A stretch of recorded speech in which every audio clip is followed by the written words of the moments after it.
Welcome to ఏ9 TV. ముందుగా బులెటిన్లోని headlines. ఆంధ్రభోజుడు Srikrishnadevarayalu ఘనంగా జయంతి వేడుకలు, ప్రత్యేక క్యాలెండర్ ఆవిష్కరించిన గంట్ల.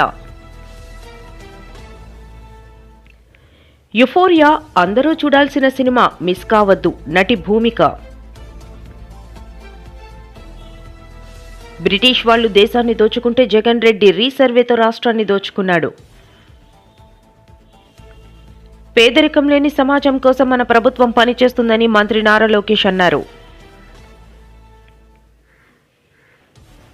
కూటమి ప్రభుత్వంలో సీఎం చంద్రబాబు ఆర్భాటంగా ప్రచారం చేసుకునే ఉచిత ఇసుక హామీ పెద్ద బూటకము. విశాఖ గాజువాక 58వ వార్డులో లబ్ధిదారులు టిడ్కో హౌస్లు పంపిణీ. కొత్త గాజువాక బీసీ రోడ్లోని కర్జీ పాఠశాలలో గణతంత్ర దినోత్సవ వేడుకల్లో భాగంగా ఏర్పాటు చేసిన చైల్డ్ ఎక్స్పో విశేషంగా ఆకట్టుకుంది. ఆంధ్రభోజుడు శ్రీకృష్ణదేవరాయలు ఘనంగా జయంతి వేడుకలు, ప్రత్యేక క్యాలెండర్ ఆవిష్కరించిన గంట్ల. డాక్ యార్డ్ కేటీబీ కళాక్షేత్రంలో నిర్వహణ. విజయనగర సామ్రాజ్యాన్ని పరిపాలించడంతో పాటు తనకంటూ ఎన్నో ప్రత్యేకతలను చాటుకున్న శ్రీకృష్ణదేవరాయలు భవిష్యత్ తరాలకు స్ఫూర్తిదాతగా నిలిచారని డాక్ యార్డ్ కేటీబీ అసోసియేషన్ గౌరవ అధ్యక్షులు, జాతీయ జర్నలిస్టుల సంఘం కార్యదర్శి గంట్ల శ్రీనుబాబు కొనియాడారు. ఎన్ఏడి జంక్షన్ సమీపంలో ఉన్న డాక్ యార్డ్ కేటీబీ కళాక్షేత్రంలో మంగళవారం శ్రీకృష్ణదేవరాయల జయంతి వేడుకలను పురస్కరించుకుని అసోసియేషన్ ఆధ్వర్యంలో ఘనంగా నిర్వహించారు. ఈ కార్యక్రమంలో ముఖ్య అతిథిగా పాల్గొన్న గంట్ల శ్రీనుబాబు, సంస్థ అధ్యక్షులు బత్తుల చిరంజీవి, కార్యదర్శి విజయనగరి భాస్కర్ రావులు మాట్లాడుతూ ప్రతి ఏటా జనవరిలో శ్రీకృష్ణదేవరాయల జయంతి వేడుకలను నిర్వహిస్తూ వస్తున్నామన్నారు. రాయల వారు విజయనగర సామ్రాజ్యాన్ని 1509 నుండి 1529 వరకు పరిపాలించి గొప్ప రాజుగా నిలిచారన్నారు. ఆంధ్రభోజుడుగా పేరుగాంచడంతో పాటు రాయల పాలనా కాలంలో విజయనగర సామ్రాజ్యం దక్షిణ భారతదేశంలో అత్యంత శక్తివంతమైన రాజ్యంగా విరాజిల్లిందన్నారు. 1516 నుండి 1519లలో రాయల తన కుటుంబ సభ్యులతో కలిసి సింహాచలం పుణ్యక్షేత్రాన్ని సందర్శించి ఎన్నో విలువైన ఆభరణాలు, బంగారు నాలేరు స్వామిపై భక్తి శ్రద్ధలతో సమర్పించారన్నారు. మరి ప్రతి ఏటా కూడా జనవరి నెలలో ఈ వేడుకలను మేము అంతా కలిపి నిర్వహించుకుంటూ వస్తున్నాం. మరి శ్రీకృష్ణదేవరాయలు మనందరికీ తెలుసు. శ్రీకృష్ణదేవరాయలు గొప్ప ఉదార ఇది. ఆయన ఎన్నోసార్లు విజయనగర సామ్రాజ్యాన్ని పరిపాలించిన రోజుల్లోనే కొండవీడు కానీ, ముద్దనీడు కానీ, రాజమహేంద్రవరం కానీ ఎన్నో దాంట్లో యుద్ధాల్లో జయించి ఆ పట్టణాలన్నీ కూడా ఆయన 1516 అలాగే 1519లో కూడా సింహాచలం పుణ్యక్షేత్రానికి వచ్చి తన తల్లిదండ్రుల పేరిట, తన భార్య పేరిట విలువైన కంఠాభరణాలు, అలాగే చెవి పోగులు, వజ్రాలు, అలాగే పచ్చల పథకం, ఎన్నో కంఠాభరణాలతో పాటు విలువైన ఆభరణాలన్నీ కూడా స్వామివారికి సమర్పించారు. తర్వాత 1978లో జరిగిన దొంగతనంలో స్టోర్పురం దొంగలు వాటిని చంద్రవంద చేసినప్పటికీ కూడా ఇప్పటికీ కూడా రాయల వారు సమర్పించిన ఆనవాళ్ళు చాలా వరకు కూడా మన ఆలయంలో భద్రంగానే ఉన్నాయి. అలాగే తిరుపతితో పాటు ఎన్నో పుణ్యక్షేత్రాలకి శ్రీకృష్ణదేవరాయలు గారు తన ఉదారంగా కూడా తన పరిపాలన పూర్తిగా కూడా బంగారు ఆభరణాలు కానీ, అన్నాటివి కానీ అన్నీ కూడా ఎన్నో విలువైన భూములు కూడా ఇచ్చారు. సింహాచలం దేవస్థానాన్ని కూడా 3-4 గ్రామాలు ఆయన టైంలోనే ఇచ్చారు. కాబట్టి రాయలవారు అనేవారు ఏ ఒక్కరి సొత్తు కాదు, మన అందరికీ, తెలుగు వారందరికీ కూడా గర్వకారణం. ఆయన పరిపాలనలో విజయనగరం సామ్రాజ్యం ఒక వైభవంగా వెలిగింది. ఆ రోజుల్లో వజ్రాలని రాసులుగా పోసుకునేవారు. అందుకనే ఆయన్ని కులానికి, మతానికి కాకుండా ఏకంగా మన అందరికీ కూడా రాయల వారి కీర్తిని భవిష్యత్ తరాలకు కూడా తెలియజేయాలని ఒక మంచి సంకల్పంతోనే ప్రతి ఏటా కూడా ఈ కార్యక్రమాన్ని నిర్వహించుకుంటూ వస్తున్నాం. మరి ఇందులో పాల్గొన్న డాక్ యార్డ్ ఉద్యోగులు, అలాగే పదవి విరమణ చేసిన ఉద్యోగులు, ఈ కేటీబీ కళాక్షేత్రం సభ్యులు అందరికీ పేరు పేరున ధన్యవాదాలు తెలియజేసుకుంటూ సెలవు. యుఫోరియా అందరూ చూడాల్సిన సినిమా, మిస్ కావద్దు నటి భూమిక. విశాఖపట్నం దర్శకుడు గుణశేఖర్ దర్శకత్వంలో రూపొందించిన యుఫోరియా చిత్రంతో ప్రేక్షకుల ముందుకు రావడానికి చిత్ర బృందం సిద్ధమైంది. భూమిక, సారా అర్జున్, గౌతమ్ వాసుదేవ్ మేనన్ ప్రధాన పాత్రలో నటించిన ఈ చిత్రం ఫిబ్రవరి 6న ప్రేక్షకుల ముందుకు రానుంది.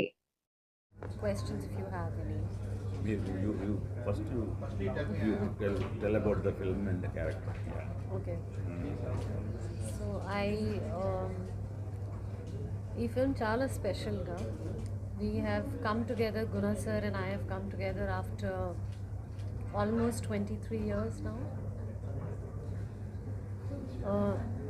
ఈ ఫిల్మ్లో character Vindhya Vemulapalli is a very ordinary woman and mother with extraordinary thoughts. Very on the right path and still very soulful to understand situations. ఈ ఫిల్మ్లో Sara Arjun is there. She is, like sir said, soul of the film. And Vignesh, he's being launched in this film. Excellent performer for first time, brilliant performance. I want to thank Ragini ma'am, Nilima garu and Yukta for taking up this subject because it's socially very relevant and very important in today's time. A film very important for parents, andarki, parents, children, teenagers, for everyone it's an eye opener. And the journey has been very special for me. The journey of shooting this film has been special and difficult as an actor to feel the emotions. I really hope you all like the film and it's really British వాళ్ళు దేశాన్ని దోచుకుంటే జగన్ రెడ్డి రీసర్వేతో రాష్ట్రాన్ని దోచుకున్నాడు అని MLA మంత్రి సోమిరెడ్డి అన్నారు. ఈ మేరకు ఆయన మీడియాతో మాట్లాడుతూ భూజ్ రీసర్వేతో జగన్ రెడ్డి రాష్ట్రాన్ని దోచుకున్నాడని మండిపడ్డారు. మోహన్ రెడ్డి 10 ఎకరాలు ఆయనది కాదు, ఇది మాది అని అంటేనో లేకపోతే వేరే వాళ్ళది అంటేనో, నేను ఆ మండలంలో నా ఆస్తి ఉండే మండల తహసీల్దార్, మండల మ్యాజిస్ట్రేట్ దగ్గరికి పోయేదానికిలే, next RDO, no joint collector, collector, commissioner of land revenue, CCLA, principal secretary దగ్గరికి పోయేదానికిలే, నేరుగా సివిల్ కోర్టులో వేసేదానికిలే, నేను ఈ TROకి దగ్గరికి పోవాలా. 15 రోజుల లోపల పోకపోతే కంప్లైంట్ ఇచ్చిన వాడిదే కన్ఫర్మ్ చేస్తాడు, చంద్రమోహన్ రెడ్డి ఆస్తి కాదని చెప్పేసి ఆర్డర్స్ ఇష్యూ చేస్తాడు. 15 డేస్ లోపల TRO దగ్గర పోయి నా ఆస్తి అని చెప్పి నేను చెప్పుకోవాలా. అంటే ఒక రిటైర్డ్ ఆఫీసర్ ఎట్టుంటాడో వాళ్ళ ప్రభుత్వంలో వాళ్ళు నియమించిన రిటైర్డ్ ఆఫీసర్ చంద్రమోహన్ రెడ్డి ఆస్తి కాదు అని చెప్పి చెప్పమంటారు, వాళ్ళ కాళ్ళ కింద నలిగే అతను వేసుకుంటారు. అప్పుడు నేను నెక్స్ట్ ఈ అధికారులు ఎవరు తిరిగిపోయేదానికి లేదు, జిల్లాలో ఉండే సివిల్ కోర్టుకు పోయేదానికి లేదు. నెక్స్ట్ స్టేట్ లెవెల్లో ఒక రిటైర్డ్ ఆఫీసర్ ఉంటారు, ఆయన దగ్గరికి వెళ్ళి 15 డేస్ లోపల నా ఆస్తి అని చెప్పాలా. ఆయన సాటిస్ఫై కాకపోతే నేను హైకోర్టుకి వెళ్ళాలా. అంటే ఎవరైనా ఎంత చిన్న ఆస్తి ఉండేవాడైనా, 50 సెంట్లైనా, ఒక పెద్ద రైతైనా, చిన్న రైతైనా, మధ్యతరగతి రైతైనా నేరుగా హైకోర్టుకు పోవాల్సిందే. వీళ్ళిద్దరూ రిటైర్డ్ ఆఫీసర్లు. ఆ రోజు అధికారంలో ఉండే ప్రభుత్వం ఎవరిని జిల్లాలో TROగా నిర్ణయిస్తుందో, ఆ తర్వాత స్టేట్ లెవెల్లో ఒక రిటైర్డ్ ఆఫీసర్ని ఎవరిని నిర్ణయిస్తుందో, వాళ్ళిద్దరూ సాటిస్ఫై కాకపోతే హైకోర్టుకు పోవాలా. కనీసం జిల్లాలో సివిల్ కోర్టుకు పోయేదానికిలే. అది ల్యాండ్ టైటిలింగ్ యాక్ట్. మీరు నీతి ఆయోగ్ పేరు చెప్పి ఆఫీసర్స్ అని అంటే ఎనీ ఆఫీసర్ అని చెప్పేసి మీరు పెట్టుకొని రిటైర్డ్ ఆఫీసర్లను మీరు పెట్టి ప్రజల ఆస్తుల మీద హక్కు లేకుండా చేశారు. రెండోది ఏంటంటే రిజిస్ట్రేషన్లు, ఒరిజినల్ డాక్యుమెంట్స్ పాత రిజిస్ట్రేషన్లు చెల్లవు. సర్వే సక్రమంగా జరగకపోతే, భూమి తక్కువ ఉంటే, రికార్డులో తప్పు పడితే ఆ తగ్గిన భూమికి పరిహారం ఇస్తాం కానీ ఆ భూమి ఇవ్వం. ఆఖరణ 15 రోజుల్లో TRO దృష్టికి తీసుకెళ్ళకపోతే అది అమలు కాదని చెప్పడం. 15 రోజుల్లోపు నేను పోకపోతే నా ఆస్తి మీద హక్కు లేనట్టే.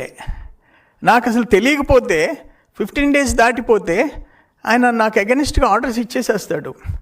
ఇటువంటి ఆఖరన్న దేవాలయాల భూములు, ప్రభుత్వ భూములు, వాటన్నిటిని కూడా కబ్జా చేసేదానికి ఈ చట్టాన్ని ఉపయోగించుకునే పరిస్థితి దారుణంగా వచ్చింది. రెండోది, పేదరికం లేని సమాజం కోసం మన ప్రభుత్వం పనిచేస్తుందని మంత్రి నారా లోకేష్ అన్నారు. అన్ని పదవుల్లో సామాజిక న్యాయం పాటించాల్సిన బాధ్యత తమపై ఉందని చెప్పారు. పార్టీలో మహిళలను గౌరవించాలని సూచించారు. అమరావతిలోని టీడీపీ కేంద్ర కార్యాలయంలో పార్లమెంటరీ కమిటీల శిక్షణ తరగతులను లోకేష్ ప్రారంభించారు. అనంతరం ఆయన మాట్లాడుతూ, త్వరలో మనం ఏబోతున్నాం. ఇంకో పక్కన అన్నదాత సుఖీభవ కింద 2 విడతలు కేంద్ర ప్రభుత్వం ఎప్పుడైతే డబ్బులు రిలీజ్ చేస్తున్నాం దానికి మనం డబ్బులు జోడించి రైతులకు అందజేస్తామని చెప్పాం. అంటే ఇచ్చిన హామీలన్నీ ఒక పద్ధతి ప్రకారం మనం నిలబెట్టుకుంటా ముందరికి వెళ్తున్నాం. ఇంతేకాదు, యువగలం కింద 20 లక్షల ఉద్యోగాలు కల్పిస్తామని ఆనాడు మన హామీ ఇచ్చాం. మన ప్రభుత్వ అధికారంలోకి వచ్చిన 150 రోజుల్లో ప్రతిపక్ష పార్టీ 200 కేసులు వేసిన డిఎస్సి పూర్తి చేసి 16,000 మందికి మనం ఉద్యోగాలు కల్పించాం. 6,000 మంది పోలీస్ కానిస్టేబుల్ పోస్టులు మనం భర్తీ చేశాం. ఈరోజు పెద్ద ఎత్తున పెట్టుబడులు తీసుకొస్తున్నాం. భారతదేశంలో 100 రూపాయలు పెట్టుబడులు వస్తే దాంట్లో 25 రూపాయలు మన రాష్ట్రానికి ఈరోజు వస్తుంది. అంటే సంక్షేమ అభివృద్ధి 2 కలిసికట్టుగా ముందరికెళ్ళాలి. చేయాల్సి ఉంది, అన్నీ మనం చేశానని చెప్పట్లేదు. రోడ్లు కూడా మనం గుంతలు పూడ్చాం. 5 సంవత్సరాల వాళ్ళు ఒక్క గుంత పూడ్చలేదు. గుంటలు పూడ్చేదానికి 2,000 కోట్ల రూపాయలు మనకు ఖర్చు అయింది. మళ్ళీ వర్షాలు పడిన తర్వాత గుంతలు పడినాయి, అది పూర్తి చేస్తున్నాం. ఇంకా రోడ్లు వేయాల్సిన అవసరం ఉంది. మిగిలిన సంక్షేమ కార్యక్రమాలు కూడా అమలు చేయాల్సి ఉంది. కానీ మనం చేసిన కార్యక్రమాలు చెప్పుకోవాల్సిన బాధ్యత మనందరిపైన ఉంది. ఒక పెన్షనే ఉదాహరణ. అసలు ఆంధ్ర రాష్ట్రానికి పెన్షన్ తీసుకొచ్చిన వ్యక్తి అన్న ఎన్టీఆర్. ఆనాడు 30 రూపాయలతో పెన్షన్ ఇచ్చారు. ఆ పెన్షన్ 2014లో 200 రూపాయలు. చాలని 200 రూపాయల పెన్షన్ని మన ప్రభుత్వం 1000 రూపాయలు చేసింది. కరెక్ట్గా 2019 ఎన్నికల ముందల హామీ ఇవ్వకపోయినా 1000 రూపాయల పెన్షన్ని మనం 2000 రూపాయలు చేసాం. గత ప్రభుత్వం 1000 రూపాయలు పెంచడానికి 5 సంవత్సరాలు తీసుకుంది. కానీ అదే మన ప్రభుత్వ అధికారంలోకి వచ్చిన మొదటి 100 రోజుల్లో 1000 రూపాయలు పెన్షన్ పెంచాం. 4,000 రూపాయలు ఈరోజు మనం చేసాం. చెప్పాలి, మనం పనులు చేస్తాం ఎంత ముఖ్యమో, చేసిన పనులు కూడా చెప్పుకోవాల్సిన బాధ్యత మనందరిపైన ఉంది. ఇంతేకాదు, మారుతున్న కాలానికి పార్టీలో కూడా మార్పు రావాలని నేను కోరుకున్నా. వేదిక ముందున్న పెద్దలందరూ తెలుసు, పాలిట్ బ్యూరో సభ్యులు ఉన్నారు. అనేకసార్లు పాలిట్ బ్యూరోలో కూడా పార్టీలో కూటమి ప్రభుత్వంలో సీఎం చంద్రబాబు ఆర్భాటంగా ప్రసారం చేసుకునే ఉచిత ఇసుక హామీ పెద్ద బూటకమని, ఆ పేరుతో కూటమి నాయకులు సహజ వనరులను దోచుకుని జేబులు నింపుకుంటున్నారని మాజీ మంత్రి కాకాని గోవర్ధన్ రెడ్డి ఆగ్రహం వ్యక్తం చేశారు. నెల్లూరులోని పార్టీ జిల్లా కార్యాలయంలో ఆయన మీడియాతో మాట్లాడారు. గర్భశోకం ఎక్కడ పడితే అక్కడ గుంతలు తవ్వి ఈరోజు ఒక్కొక్క దగ్గర 10 మీటర్ల లోతుకు మించి తవ్వడం, అక్కడ నదీ గర్భంలోనే రోడ్లు నిర్మించడం, ఇసుకని యంత్రాలు పెట్టి తోడేయడం, రాత్రి పగలు లేకుండా ఈ తవ్వకాలు కొనసాగించడం, ఇవన్నీ చూసిన తర్వాత ఆ తరలింపులో భారీగా గోతులు పడడం అనేటువంటివి కూడా చూసాం. దీన్ని అనేక సందర్భాల్లో విమర్శించాం. ఒకసారి అయితే పాపం సోమిరెడ్డిని గురించి చెప్తే సూరాయపాడెం ఒక ఇసుక రీచ్లో 100 కోట్ల రూపాయలకి స్కెచ్ వేశాడు అని చెప్తే అందరినీ, అప్పుడు తెలుగుదేశం పార్టీ అధ్యక్షుడిగా ఉన్నటువంటి అబ్దుల్ అజీజ్ గారిని, రూరల్ ఎమ్మెల్యే కోటమిరెడ్డి సీతారెడ్డి గారిని చూసి, నా అంత నీతిమంతుడు ఎవడన్నా ఈ ప్రపంచంలో ఉన్నాడా, నాలాంటి వాడిని అవినీతి పరుడిని చేయడానికి మీరు ప్రయత్నం చేస్తారా, ఇక్కడ ఎక్కడన్నా జరుగుతుందా అని ఆయన రీచ్కి వెళ్ళి చూపించాడు. అంటే నా నియోజకవర్గంలో అవినీతి జరగడం లేదు, దానికి నేనే జవాబుదారి అని చెప్పి ఆయన నాకు సంబంధం లేదని చెప్పలే, ఇక్కడెక్కడ జరగడం లేదు అని చెప్పి సర్టిఫికేట్ ఇచ్చాడు. సరే, బాగానే ఉంది. దాని మీద కొంత విశ్లేషించాం. అంటే ప్రొసీజర్లు కూడా స్ట్రీమ్ లైన్, ఏమీ ఎక్కడా తేడా లేకుండా, ఎవ్వరు వేరేవాడు వేలు పెట్టకుండా, క్యాష్ మిస్యూజ్ కాకుండా, మధ్యలో ఉండేటువంటి వాడు కొట్టేయకుండా ఫుల్ ప్రూఫ్ సిస్టమ్ పెట్టాడు. చంద్రబాబు చెప్తుంటాడు టెక్నాలజీ అని. ఆ టెక్నాలజీని మన సోమిరెడ్డి బ్రహ్మాండంగా అడాప్ట్ చేశాడు. ఎంత బాగా అడాప్ట్ చేశాడో ఒకసారి చూడండి ఆయన. ఇది అక్కడ ఉన్నటువంటి స్కానింగ్ మిషన్, క్యూఆర్ కోడ్, మళ్ళీ లేట్ కాకుండా, డబ్బులు ఫోన్పే కూడా ఇబ్బంది లేకుండా ఒక క్యూఆర్ కోడ్ పెట్టేశారు అక్కడ. మీరు చూడొచ్చు, క్యూఆర్ కోడ్ ఆ విధంగా పెట్టేస్తారు. దానికి సంబంధించి ఆ క్యూఆర్ కోడ్లో మనం అమౌంట్ స్కాన్ చేయాలి. స్కాన్ చేసిన వెంటనే ఒక స్లిప్ ఇస్తాడు. ఆ స్లిప్ అది ఏముండదు దాంట్లో. ఆ స్లిప్లో ఏమీ ఉండదు. శాండు, ట్రాక్టర్ అంటే ట్రాక్టరా, 12 బళ్ళ లారీయా, 14 బళ్ళ లారీయా, ట్రిప్పరా, అంతే. సింపుల్ స్లిప్ అంతే, ఇంకేముండదు. ఇది ఫోన్పే. డైరెక్ట్గా ఇప్పుడంతా మామూలుగా ఈ మధ్య చూసాం కదా ఫోన్పే సిస్టమ్, నేరుగా ఆ స్కానర్కి సంబంధించినటువంటి ఫోన్పే. ఇది ఆ స్కానర్కి సంబంధించి ఒక ట్రాక్టర్కి 1250 రూపాయలు.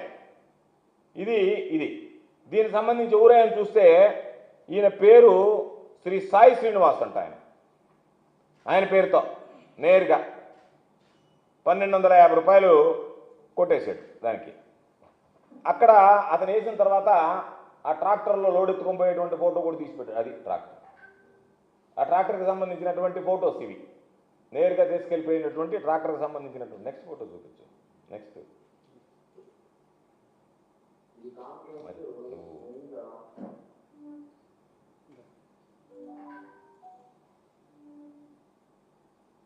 దానికి సంబంధించినటువంటి ఫొటోస్ అన్నీ అక్కడ చూపించాం.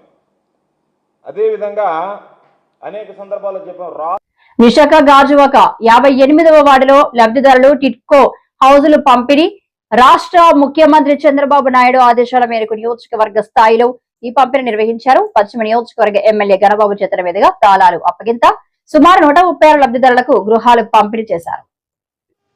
దానికి కారణం 2018లో అప్పటి తెలుగుదేశం ప్రభుత్వంలో చంద్రబాబు నాయుడు గారి ఒక మంచి ఆలోచన చేసి ఈ పక్కా ఇల్లు అనేటువంటిది 100 ఏళ్ళైనా చిక్కు చెదరకుండా ఉండేటువంటి టెక్నాలజీతో కట్టాలని టిట్కో ఇళ్లని రూపకల్పన చేసిన సంగతి మీ అందరికీ తెలుసు.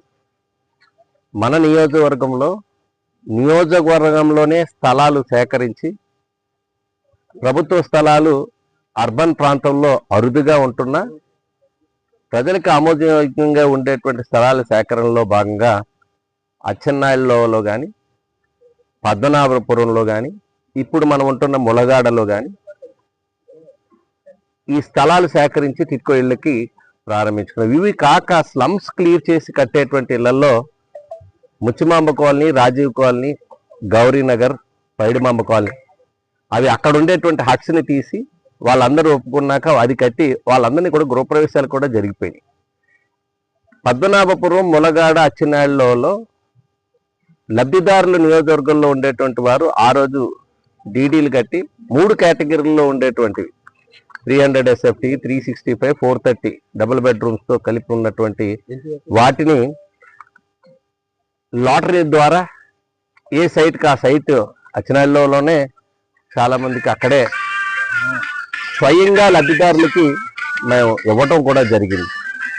అదేవిధంగా పద్మనాభపురం, ములగాడ. తర్వాత మా దురదృష్టం, లబ్ధిదారుల దురదృష్టం,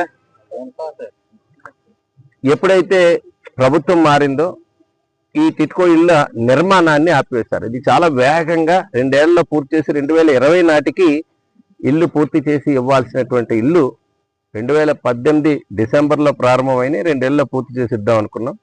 2019లో ప్రభుత్వం మారింది. ఈ ఇళ్ల నిర్మాణాన్ని గాలికి వదిలేసి మరలా 2024 ఎన్నికలు వస్తున్నాయనగా 1 సంవత్సరం ముందు పనులను ప్రారంభించి భవనాలకు రంగులు మాత్రం వేసి ఆ రోజు యజ్ఞాలు, యాగాలు చేసి ప్రారంభం అని చెప్పి లబ్ధిదారులందరినీ కూడా మభ్యపెట్టడం జరిగింది. నిజమైన గృహప్రవేశాలు ఈరోజు జరుగుతున్నాయి. అందుకే అన్నాను ఇందాక ఎంతో ఆనందంగా ఉందా అనేది. నిజమైన గృహప్రవేశాలు అంటే వాళ్ళకి నీళ్లు ఉండాలి, కరెంట్ ఉండాలి, ముఖ్యంగా వాడినటువంటి వాటర్ కానీ, బాత్రూంలో వాటర్ కానీ, సెప్టిక్ ట్యాంకులు ఉండాలి. అందుకే ఈరోజు ఎస్టీపీని కూడా ట్రీట్మెంట్ కొత్త గాజువాక బీసీ రోడ్డులోని కిడ్జీ పాఠశాలలో గణతంత్ర దినోత్సవ వేడుకల్లో భాగంగా ఏర్పాటు చేసిన చైల్డ్ ఎక్స్పో విశేషంగా ఆకట్టుకుంది. చిన్నారులు తయారు చేసిన వివిధ ప్రాజెక్టులను అందులో ప్రదర్శనగా ఉంచారు. గుడ్ మార్నింగ్ అండి. మా పాప జూనియర్ కేజీలో చదువుతుంది. స్టార్టింగ్ నర్సరీలో లేదు, ఇక్కడ జూనియర్ కేజీలో స్టార్ట్ అయింది. ఇంతకు ముందు కన్నా ఇప్పుడు చాలా యాక్టివ్ గా ఉంటది. అన్నిటిలోని హోంవర్క్ కన్నా యాక్టివిటీ బుక్స్ అన్ని ఎక్కువగా ఉంటాయి. స్కూల్ కన్నా యాక్టివిటీస్ వాళ్ళకి ఎక్కువగా చెప్పడం వల్ల ఏంటంటే వాళ్ళ బ్రెయిన్ డెవలప్మెంట్ బాగుంటుంది. వాళ్ళ ఇంకా స్కూల్లోని కూడా టీచర్స్ చాలా ఫ్రెండ్లీగా మాట్లాడతారు. మనకి ఏ ప్రాబ్లం వచ్చినా వాళ్ళు వెంటనే తీసుకుంటారు. ఇంకా ఆయమ్మలు కూడా చాలా యాక్టివ్ గా ఉంటారు. ప్రిన్సిపల్ మేడం అయితే చాలా ఫ్రెండ్లీ ఉంటారు. ప్రిన్సిపల్ మేడం గురించి చెప్పాలంటే ఇలాంటి ఎక్స్పో కండక్ట్ చేయడం కూడా పిల్లలకి ఇంత చిన్న ఏజ్ లో ఏం తెలుస్తుంది అని అనుకుంటాం, కానీ వాళ్ళందరూ చాలా యాక్టివ్ గా ఉన్నారు. చూసారంటే ఒక్కొక్కరు ఒక్కొక్క టైప్ లో చేసుకొచ్చారు. అందరిది ఒకేలాగా లేదు. పిల్లలందరూ ఒక్కరికి చూసి ఒక మా ఫ్రెండ్ ఇది చేశారు, మా ఫ్రెండ్ అది చేశారు. అది ఈ ఏజ్ లో వాళ్ళకి బ్రెయిన్ లో వెళ్ళింది. ఇంకా వే ఆఫ్ టాకింగ్ కూడా చాలా నీట్ గా పర్ఫెక్ట్ గా మాట్లాడతారు. ఇంకా స్కూల్లో ఫోనిక్స్ కూడా నేర్పిస్తారు. ఈ ఏజ్ లో ఫోనిక్స్ అంటే నాకు తెలిసి ఏ స్కూల్లోని లేదు. చాలా హ్యాపీగా ఉందండి ఈ స్కూల్లో. చాలా థ్యాంక్ యూ ఎవ్రీవన్. మా సన్ నేమ్ వచ్చి చెర్విక్ దిశ. తను ఇక్కడ నర్సరీ ప్లే గ్రూప్ లో చదువుతున్నాడు. సో చాలా బాగుంటది స్కూల్లో, ఎక్సలెంట్ గా ఉంటది. ఇంకా వాళ్ళు చేసే యాక్టివిటీస్ కానీ టీచర్స్ గైడెన్స్ వాళ్ళు టేక్ కేర్ అంతా చాలా బాగుంటది. ఇంకా ఆయా వాళ్ళు కూడా చాలా టేక్ కేర్ గా చూసుకుంటారు పిల్లల్ని. ఎక్సలెంట్ గా ఉందండి. బాబు కూడా చాలా ఇంప్రూవ్ అయ్యాడు. చాలా బాగుంది. It is very nice. Namaste, my name is Arun. I am studying senior KG, Chikalawa BC Road, Down Campus, Salman. It is located in Agro, Uttar Pradesh. One of the 7 wonders of the world, Shimla of Talab, the Taj Mahal was built by Shah Jahan. It was built in memory of his wife, Mumtaz Mahal. Thank you. Joseph Rishi, పాప జాయ్సీని. కిడ్జీ స్కూల్లో పాప play group లో ఉంది, బాబు LKG చదువుతున్నాడు.